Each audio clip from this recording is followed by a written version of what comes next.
Sunday worship service. I'm Jamie Derrick. It's so much fun to look out and see so many faces I know, and to have this opportunity to be here and meet people that I haven't met yet.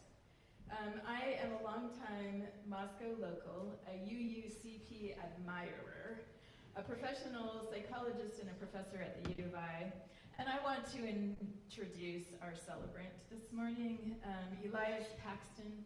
Elias is a student of mine, but far more than that. Elias is a talented musician, which you'll get to experience this morning, and a friend, and he's a co-conspirator in what we've created to offer this morning. So, Elias, introduce yourself also. Yeah, good morning, everybody. So my name is Elias Paxton. I'm a student here at U of I. I've been living in Moscow since about 2020, and I study music and psychology, and I hope to pursue a career in music therapy. Oh, and one more little detail. Elias is graduating next Saturday. Yes. Thank you. Thank you.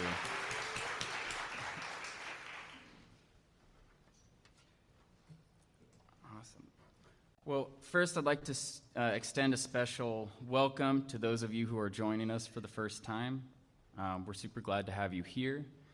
If you come in person, you should have received a welcome packet with an information card in it, and if you could please fill that out and drop it off in the offering basket. We'd like to be in touch to support you in finding a way to enter you into our community. If you're joining us online, there's a link in the Zoom site. Our welcoming committee members have yellow name tags on them, and you can ask them any questions, and they can point you towards any additional information. Whether you are new or not, please consider staying for our coffee and conversation after the service, which will be either downstairs in the fellowship hall or in our Zoom room. Now let's say a few words of welcome together. Whether this is your first or 1000th Sunday with us, and whether you have strolled, rolled, zoomed, ran, or danced in, we are glad you chose to join us. We are one people of many beliefs, identities, origins, sexualities, and genders. All are welcome here. Now that we have taken a moment to say hello across the technical divide, first we're going to show the people joining us on Zoom. If you're at home, please turn on your camera. And now if you could give the rest of the room a big wave. Perfect. And now the people that are attending in person today, if you guys could wave to our people on Zoom.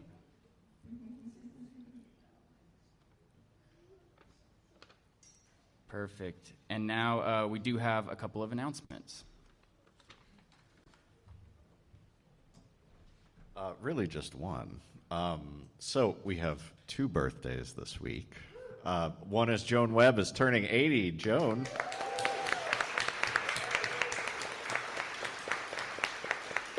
Awesome. And I did see our Reverend Dr. Elizabeth Stevens. Or is it Dr. Reverend? Reverend Doctor. Okay. She had a birthday this week as well. So let's sing to them both.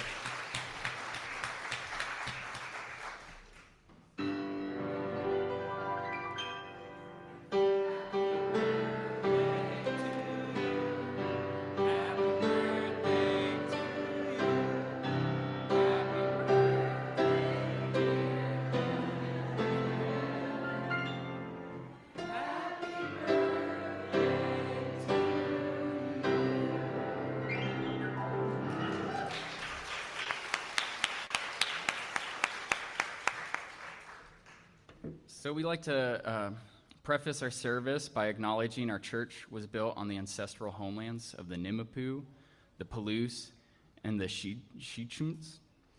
Let us pause and remember that we live on ground that is sacred, ground that was stolen, ground that cries out for justice and for responsible stewardship. May our remembering help us find the courage to do our part to restore wholeness to the earth and all her peoples. Awesome. And I think we're hoping that folks joining us via Zoom have a chalice or a candle to light and something to light it with. And let's please light our chalices together.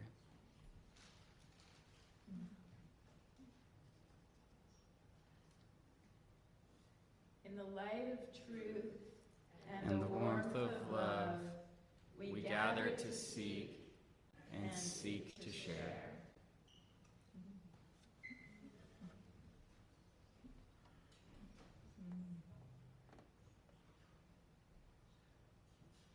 As we open ourselves to an exploration of beauty today, we will know when we happen upon it.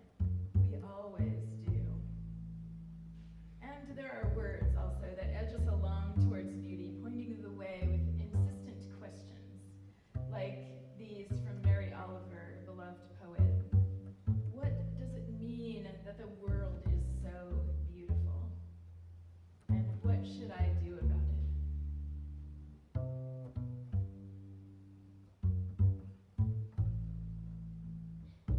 And then some writers, inspired by such questions, respond, evocative and full-bodied, like these from a young writer who didn't share their name. Barcelona, I cried for the first time today since I arrived. Do you know how often I record the silence? This is all there is. Do you know I've photographed the teeth marks you've left on me? Do you know how I've been afraid? Pascal said, when times are difficult, always keep something beautiful in your heart. The moon is full, and night makes me feel alive. I'm gonna sit on my balcony and drink Rioja, and you know, I like being alone. I remember the first time we met, my soul and me. And now it's easier to see everyone.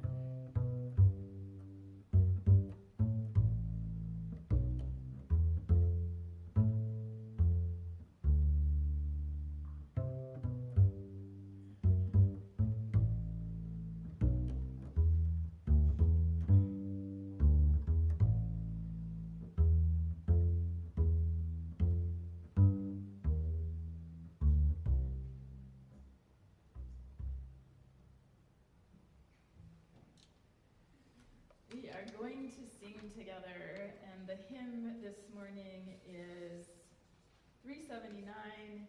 The words will be on the screen.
We are in the midst of stewardship season, and I'd like to invite Melody Ray forward to the standing mic to offer a testimonial.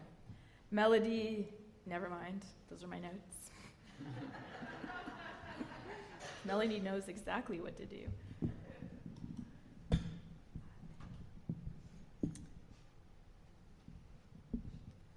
Hello. So we joined in 1993 or 1994 when my youngest was just a babe and his sisters were 5 and 6. And they came to the church and they continued, 2 of them did, after they became teenagers. And they have told me that some of the things that mattered to them, and I wrote them down so I could remember, is they participated in our whole lives, rafting trips, various other youth and children activities. And they say that some of the things that mattered to them here at the UUCP were relationships with peers, with adults, with kind mentors, and there was a sense of community that they appreciated. They also have said it was a consistent place to hang out with peers, to learn about respectful relationships, and even their own identity. For me, the UUCP provided some stability and grounding, but it also provided a place to stretch and grow and learn and even change. So I served on the ministerial committee. I worked with children and helped teach them values, our values. I celebrate my name change here.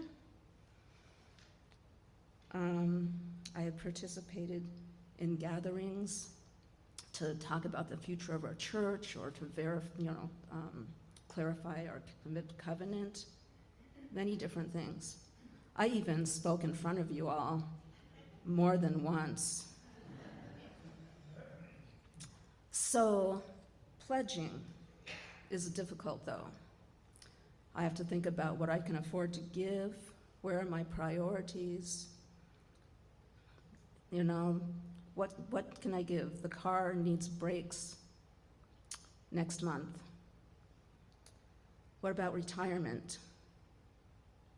What can I afford to give without feeling like I've taken from something I need? I use the worksheet that comes with your pledge card to figure out fair share and think about how that fits. But there's other thoughts. It's too small. It won't make a difference.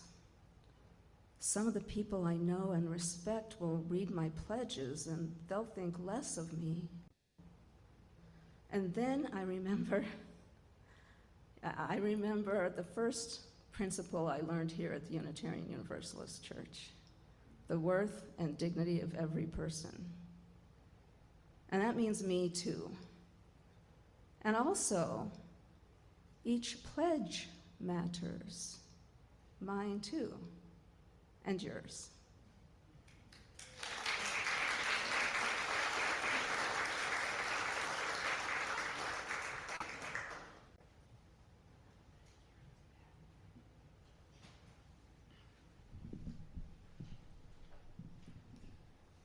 Now let's all take a moment to engage in the practice of generosity together.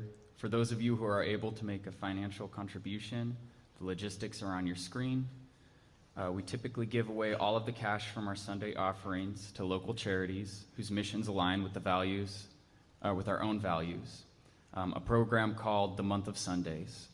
This month, the recipient is Alternatives to Violence on the Palouse, whose mission is to help families find safety and support in the face of coercion, aggression, and violence. To donate, please indicate Month of Sundays on your check or from the online drop-down menu. In the spirit of love and for the continuing work of this church, we will now take some time to practice generosity together.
We are of different heights.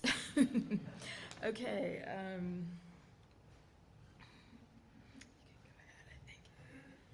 We want to take a moment and just light a candle of loving care for the entire community, and light it as an invitation for all to be held in the warmth that they need, whatever is needed this morning. In the face of tragedy and disaster, we affirm the sacredness of life. In the face of violence, we recommit to the work of creating peace. And in the face of everyday troubles and challenges, we affirm strength and compassion. So let us breathe together, breathing in the anger, the pain, the sorrow, and then breathing out love, breathing out peace, breathing out hopefulness. May we create peace in our hearts and peace in the world.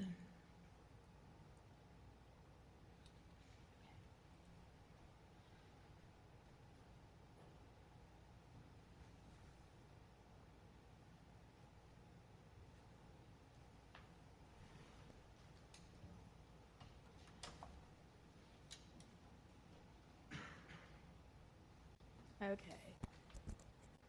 Can you hear? Okay, there we go. All right. Microphones.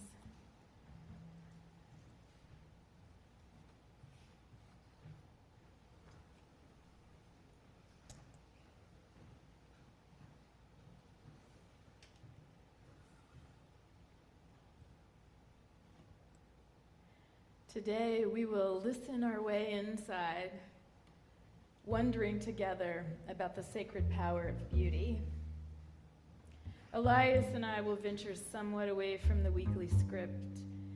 We're going to hold you in as much familiarity as possible while we take you on a journey, awash with stories and inspiring words, and immersed in this live music.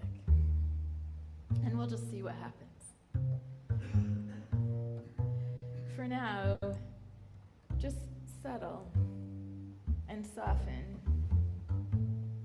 Maybe breathe in deeply as we begin.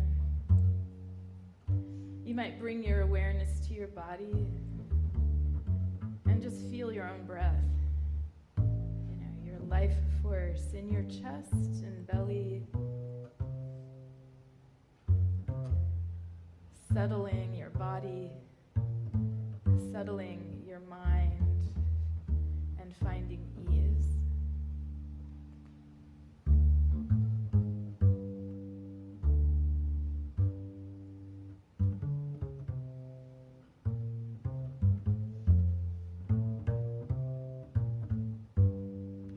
Feel your experience of this big resonant instrument.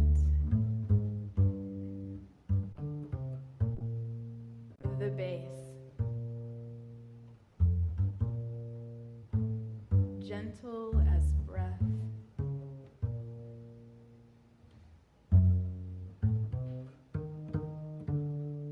Powerful as heartbeat.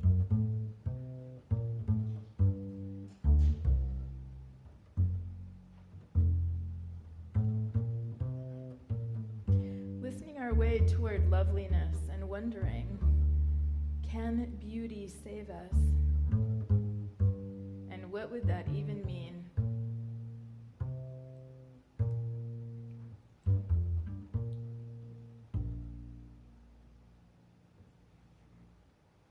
What exactly is beauty? All too easily we can grab onto and hold a paper-thin idea of beauty, that of the marketplace, beauty products and beauty consultants, and tips offered to sculpt our abs. The beauty of the media, Instagram and Facebook and marketing photos and even AI offer fixed and confined ideas about what is beautiful, which faces, which bodies, even which experiences meet the definition. But we know, don't we, that this version of beauty is simplistic. It leaves out so much.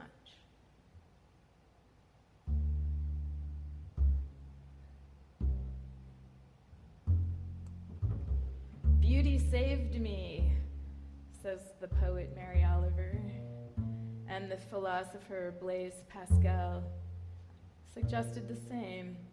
When times are difficult, carry something beautiful in your heart. Rumi, the mystic poet, says, be silently drawn by the strange pull of what you really love, for it will not lead you astray. Dostoevsky, the novelist, claimed through one of his characters that beauty will save the world.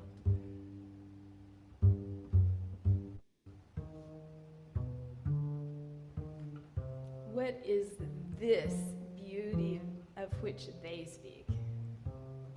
These thinkers and writers and poets and philosophers are pointing us towards a deeper kind of beauty, a sacred form, entrusted with mystery and power.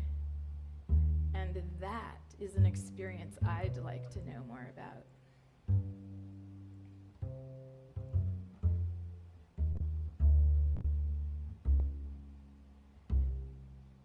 In early spring, just after the crocus and daffodils have budded open, a cluster of early tulips emerge in my garden. They stand with broad, velvety, blood-red petals surrounding a golden center.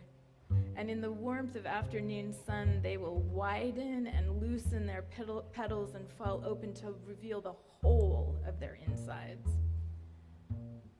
They seem so brave to me, opening as far as they can go. And when I look at them, I wonder, how will you ever pull yourself back together? But they do.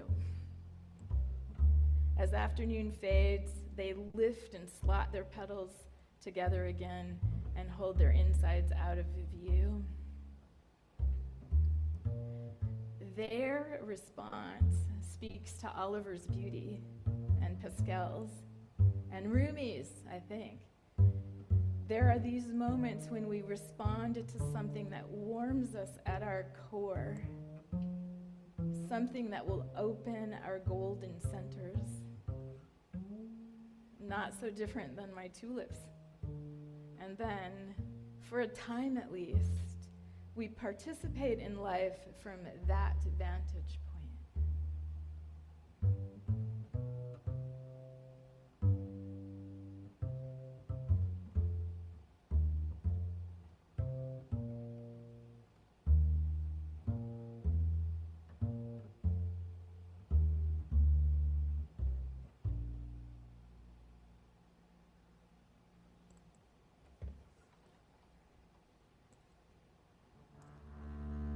I'll share the words of Rosemary Watola Tromer, her poem, Darn Lucky.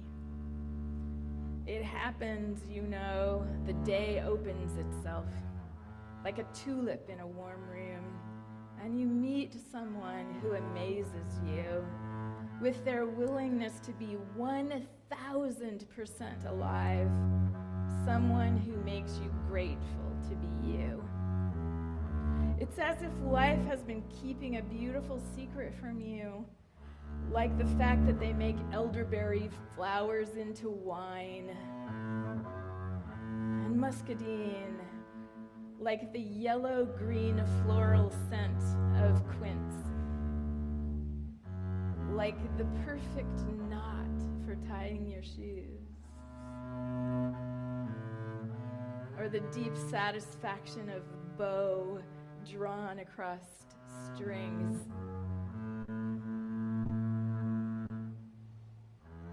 And it turns out life does have wonderful secrets waiting for you. Even when the news makes you cry, even when some old pain returns, that's when you'll meet this new friend.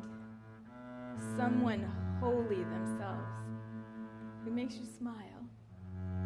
A smile so real that when you go out, the whole world notices. It's enough to make you want to wake up in the morning, go into the day to be unguarded as a tulip, petals falling open. You never know who you might meet.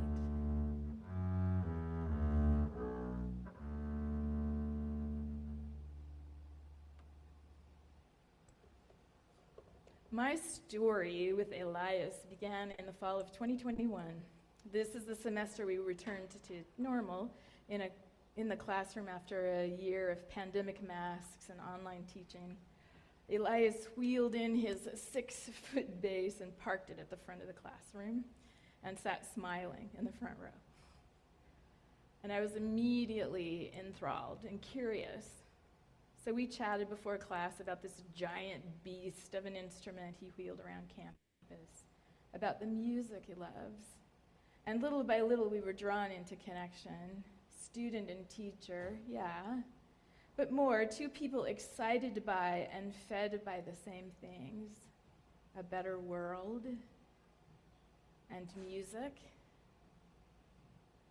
music's healing properties, and other people we found interesting. And so our conversations continued and the explorations, and we explored our way into creating these mindful musical immersions together, and we've been co-creating for nearly a year. It's always fun. I look back and recognize that for our collaboration and our friendship to emerge, we both had to cast off the confinements of our cultural scripts. It's easy enough for people my age to let the rhetoric of the times convince me that the younger generation is this or that. Nothing I can relate to. Or for those who are younger to absorb the idea that the older generation is brittle and entitled. So we can find ourselves avoiding each other, sometimes belittling across the generations. Our scripts and stereotypes are deadening, limiting our sight so we aren't open. With cultural blinders on, we can miss the unique beauty in another and never bother to get to know them better. And our golden centers simply won't be touched.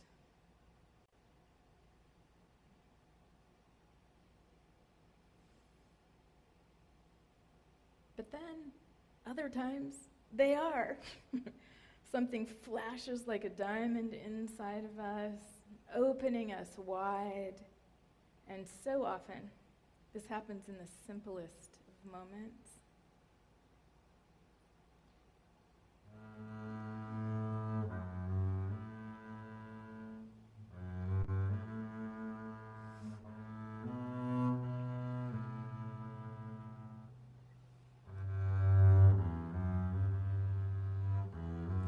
This is an excerpt from Mary Oliver, a poem from her poem, I Happened to Be Standing.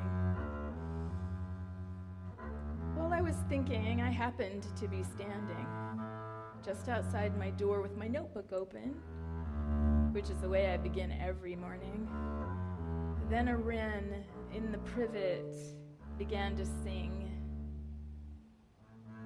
He was positively drenched in enthusiasm. I don't know why, and yet, why not? I wouldn't persuade you from whatever you believe, or whatever you don't. It's your business. But I thought of the wrens singing. What could this be if it isn't a prayer? So I just listened. My pen in the air.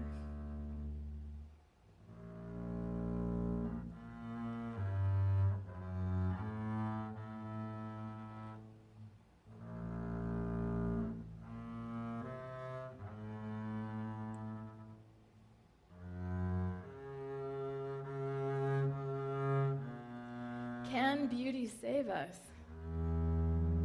Maybe the beauty that offers salvation is not about the characteristics of what we encounter, see, or hear outside, but instead, the beauty that can save us arises and catalyzes inside.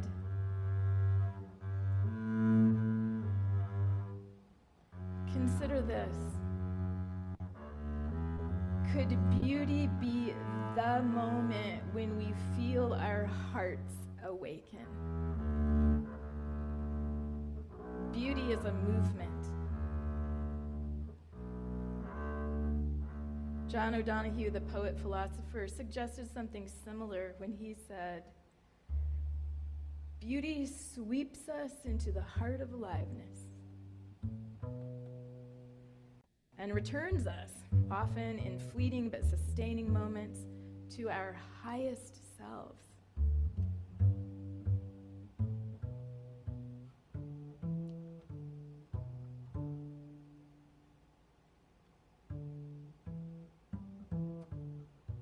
This would mean beauty is not confined to any particular experience.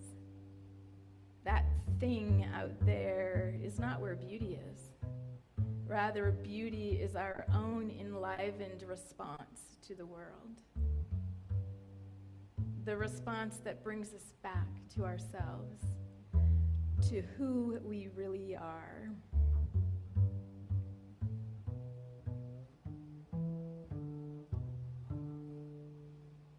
And that return, well, that just might save us.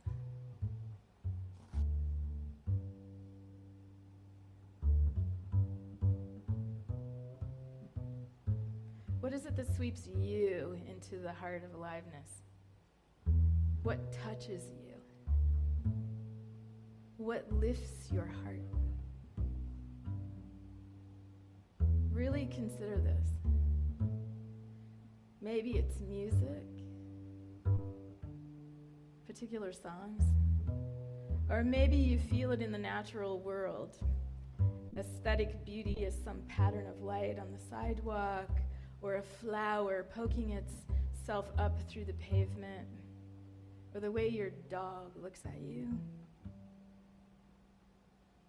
or even the just so experience of a broom brushing dust into a pan.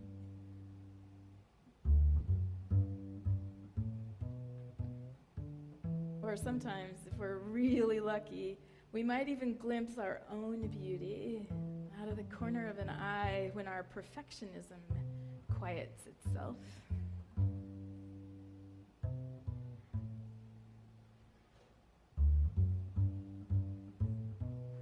Here's an excerpt from William Carlos Williams that always makes me smile.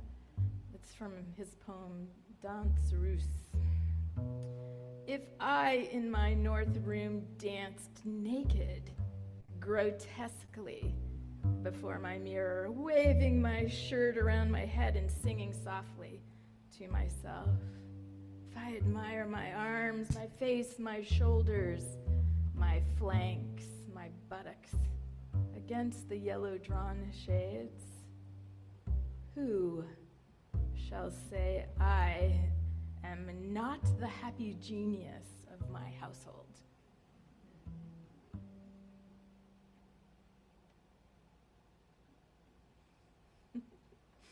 How magnificent. We needn't restrict quite so much what moves us.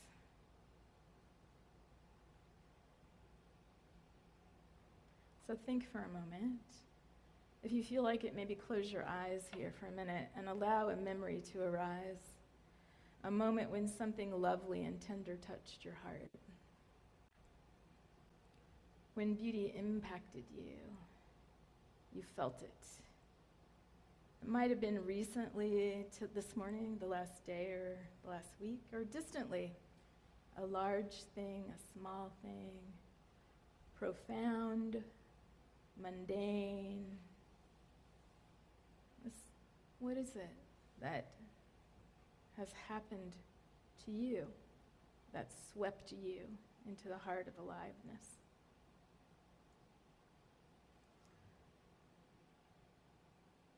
I'd like to take just a minute or two, probably a little bit longer, and have you greet a person sitting nearby and share your memory, share what came to mind for you.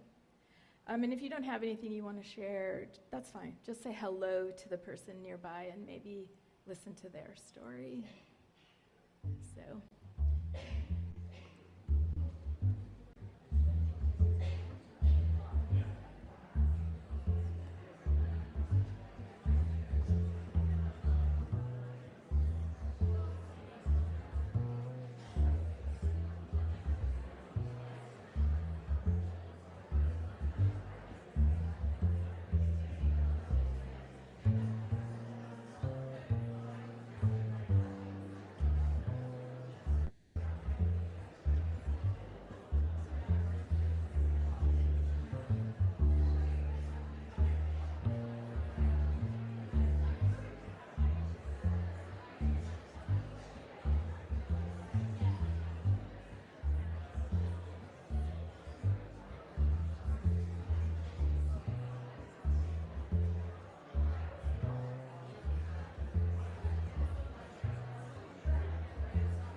I know it hasn't been very long and it's really fun to share, but let's just start to draw your sharing to a close.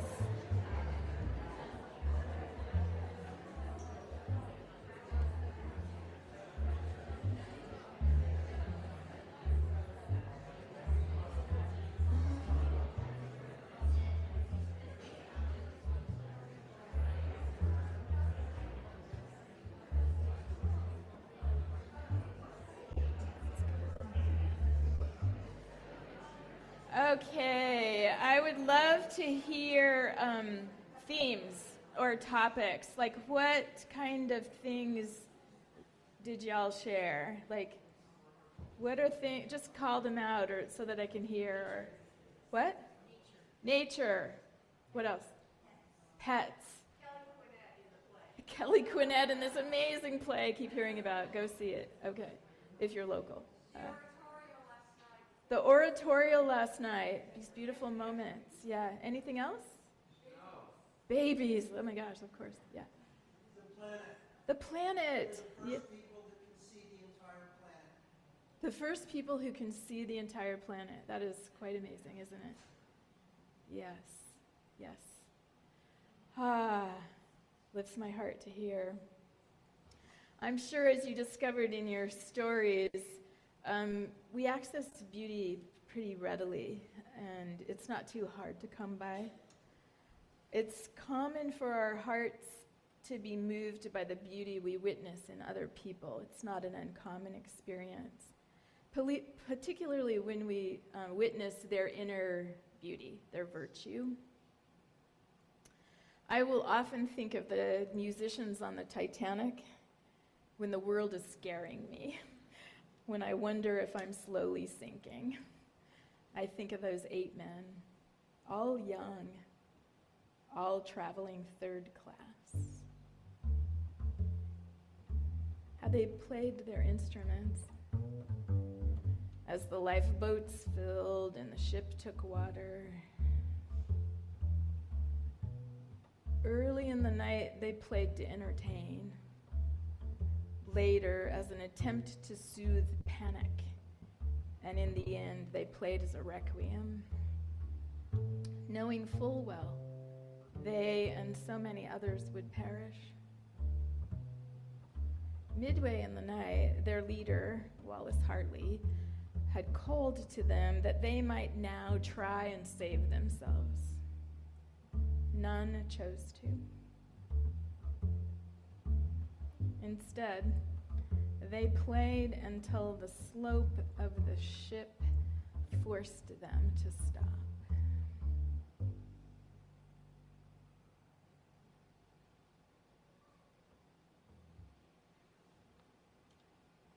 It awes me, lifts me when I think of their resolve and courage. Just like Frederick, the mouse in the children's story, they were offering soothing and beauty and color in the darkest hour. Music is powerful this way. One warm summer day, while walking through Lithia Park in Ashland, Oregon, I stumbled upon a cellist playing one of my favorite songs, Hallelujah by Leonard Cohen.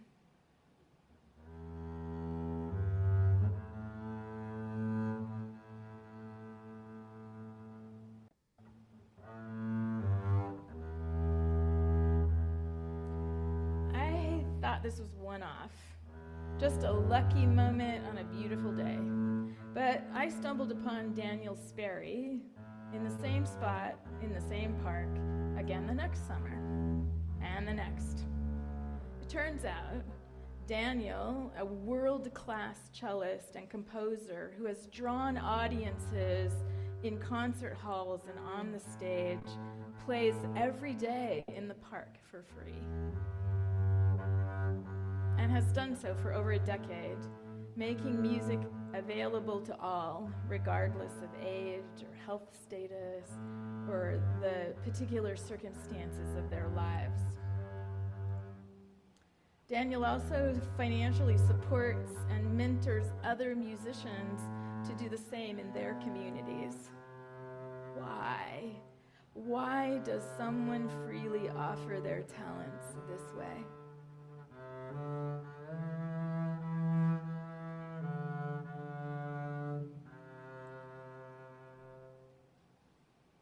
Well, it's really not so different from the musicians on the Titanic.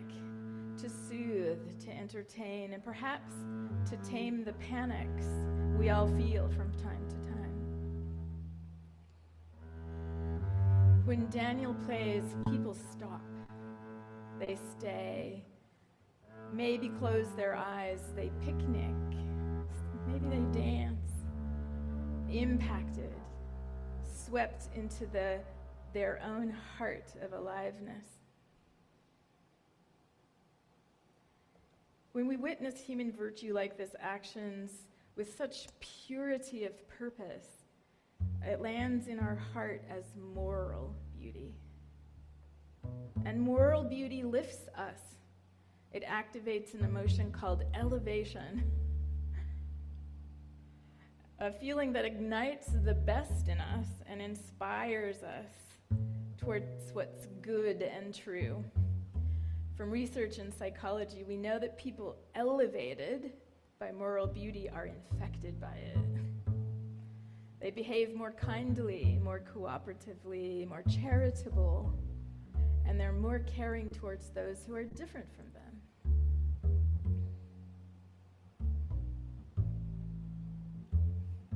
And, my friends, this elevation towards kindness, charity, cooperation, and inclusion, now that could save the world.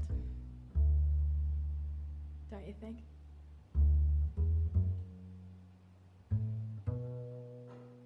When our moments of smallness, cynicism, fear, and busyness are overtaken by utter gorgeousness, aesthetic or moral, our hearts are ignited, elevated, and we connect to our higher selves and move for a time from that place.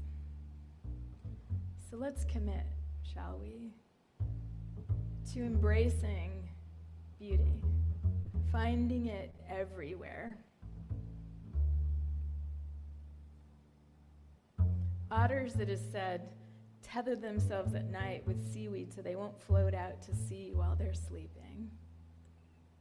And maybe we too must tether ourselves to what is deeply beautiful so we won't lose ourselves.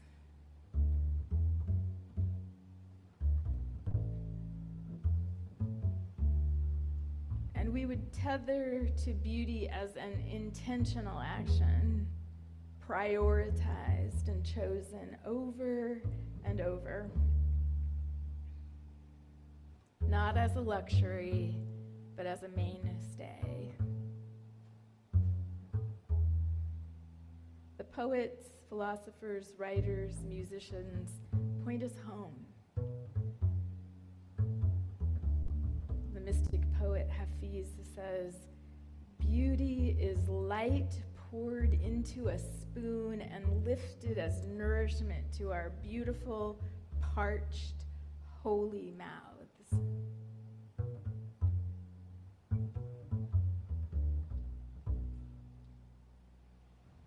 And so, of course we'll tether. Otherwise we'll be carried away and lost to ourselves. It's when I look out at the world and I see no beauty that I know I'm in trouble. Because beauty is there, and it's me that is missing.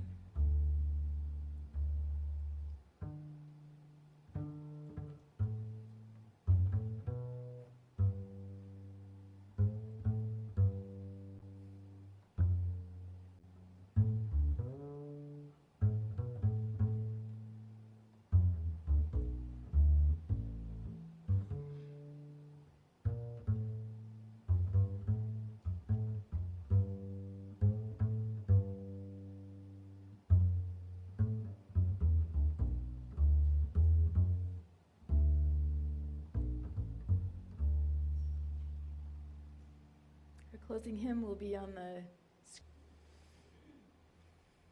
screen. There's a way we cultivate, nurture, and hold with reverence a depth of beauty present to us, for us, as a path to elevation. It's available in a world so cynical and rushed. Beauty will save us, it's been said. I don't really know. But I do think it'll juice things up and make life worth living.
Please join me in the words for extinguishing the chalice.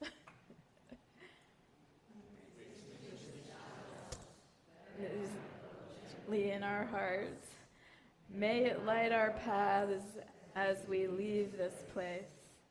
May it guide our way until we're together again.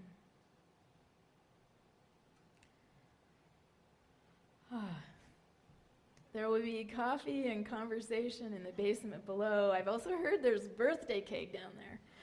So please join us downstairs. Go in peace. Be held in the beauty of the world.